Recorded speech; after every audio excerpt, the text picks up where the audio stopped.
just what I was going to talk about. Prayed a lot on it. And God kept leading me back to one thing. So I'm going to talk about hearing God's voice. And is God still talking to us? This is a big question for us Christians. Does God talk to us? Has anybody here heard God? Come on. Certainly, some of us have heard God. Some of us have heard God. But I think that in order to really explore this, we have to take a look backwards. We have to draw a baseline here about communicating with God. So I'm going to start at Genesis. Genesis 2:16.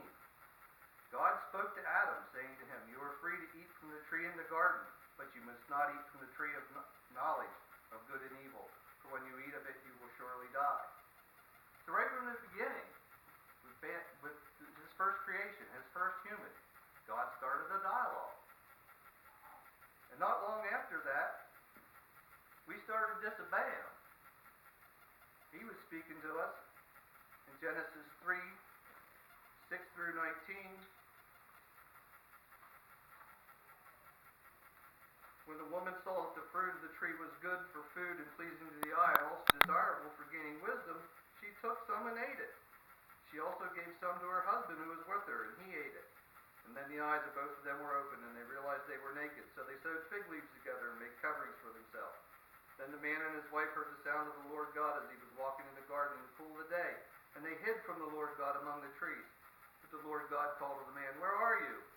And he answered, "I heard you in the garden, and I was afraid because I was naked, so I hid." And he said, "Who told you that you were naked? Have you eaten from the tree that I commanded you not to eat from?" And the man said, "The woman you put here with me, she gave me some fruit from the tree, and I ate it." And the Lord God said to the woman, "What is this you have done?" And the woman said, "The serpent deceived me, and I ate it." So, he started talking to us. He gave us a place, perfect garden, perfect place to live, and told them not to do one thing. And what do? They go and defy him. They go and defy him. So, right away, we have God talking to us and giving us instruction. And right away, we have us being disobedient and not listening to him. There's lots more examples that I'd like to explore. You know, he spoke to many, many people. If we look at the Old Testament, he was always talking to his people. He was always talking to his people. Moses. Now, when he first spoke to Moses, it was dramatic. Moses saw a burning bush, a bush that was burning, on fire, but not being consumed. So it drew it to him, and the Lord spoke to Moses from the burning bush. And Moses spoke many times with God. Many times with God. He spoke often with God. Moses had to be convinced by God to do what God said him to do. So sometimes God has to prod us a little bit to get us to listen. Noah.